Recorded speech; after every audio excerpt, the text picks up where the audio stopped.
കേരള നിയമസഭയുടെ ചരിത്രത്തിൽ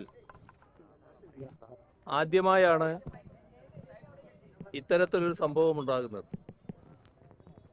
നമ്മുടെ നാട്ടിന് ഏറ്റവും കൂടുതൽ ആപത്ത് വരുത്തത്തക്ക രീതിയിൽ മദ്യവ്യാപനത്തിനുള്ള അവസരമാണ് ഇവിടെ UDF സർക്കാർ ഒരുക്കുന്നത്. കേരളത്തിലെ മദ്യം വ്യാപിക്കാതിരിക്കുന്നതിന് വേണ്ടി കനത്ത നികുതിയാണ് മദ്യത്തിനുമേൽ ചുമത്തിയിരിക്കുന്നത്.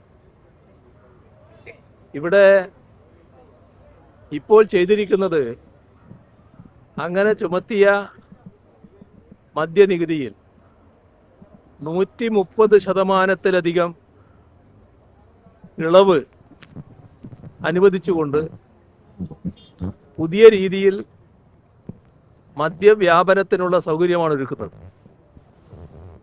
ഇത്തരമൊരു കാര്യം അതീവ ഗൗരവമായി നാടിനെ ബാധിക്കുന്നതും സമൂഹത്തെ ബാധിക്കുന്നതുമായ വിഷയമാണ്. ഏതൊരു ഗവൺമെൻറ്റായാലും ആ ഗവൺമെൻറ്റിന് നേതൃത്വം കൊടുക്കുന്ന കക്ഷിയോ കക്ഷികളോ മുന്നണിയോ സ്വാഭാവികമായും ചർച്ച ചെയ്ത് വ്യക്തത വരുത്തിയതിന് ശേഷമാണ് ഇത്തരമൊരു കാര്യം വേണോ എന്ന് ഭരണം നടത്തുന്നവരുടെ തലത്തിൽ തീരുമാനിക്കുക. നാടിനെ സംബന്ധിച്ചിടത്തോളം ഇക്കാര്യത്തിൽ യാതൊരു സംശയവുമില്ല.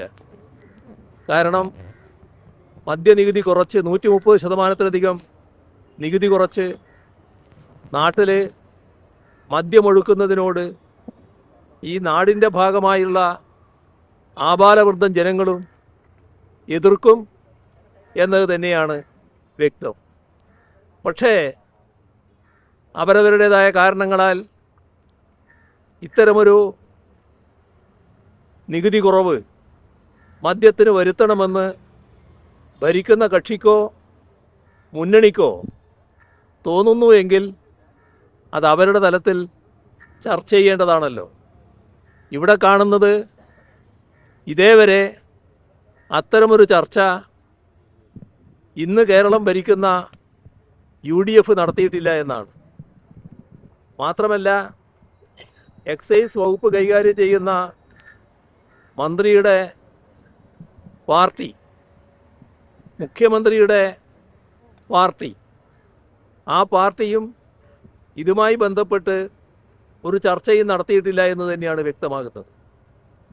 സാധാരണഗതിയിൽ ഇതുപോലൊരു പ്രധാനപ്പെട്ട വിഷയം മുന്നണി തലത്തിലോ പാർട്ടി തലത്തിലോ ചർച്ച ചെയ്യാതെ മന്ത്രിസഭയുടെ മുന്നിൽ പോയിനോ മന്ത്രിസഭയും അറിയില്ല.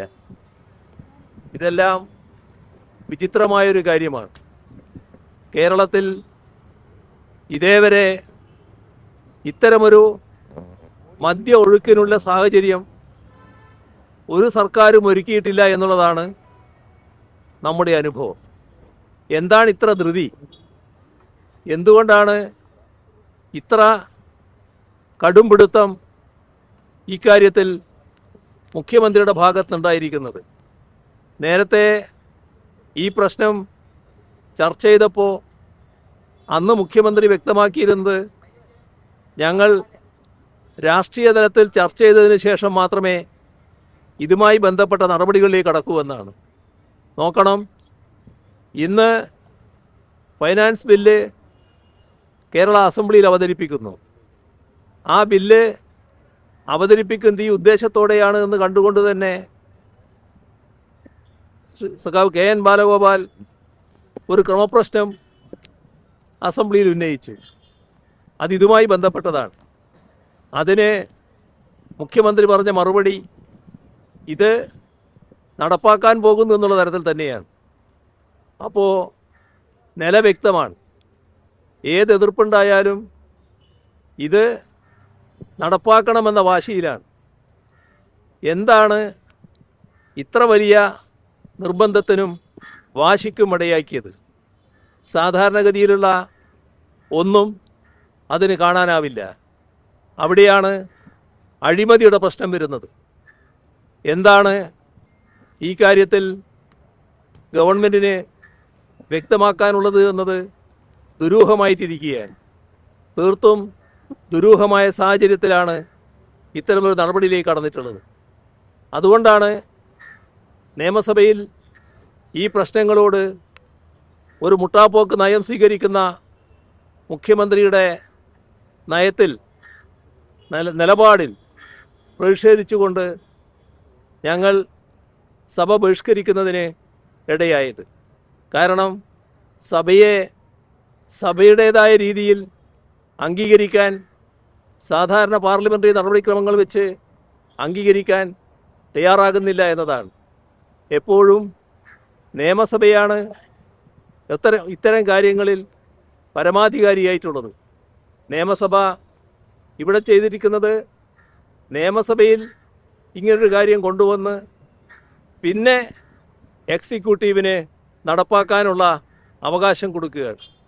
അതിൻ്റെ പിന്നിലുള്ള സംഭവങ്ങൾ വേറെയുണ്ട്. ഏതായാലും നിയമസഭയുടെ മേലെ എക്സിക്യൂട്ടീവിനെ പ്രതിഷ്ഠിക്കാനുള്ള ഒരു ശ്രമം കൂടി ഇതിൻ്റെ ഭാഗമായി നടക്കുകയാണ്.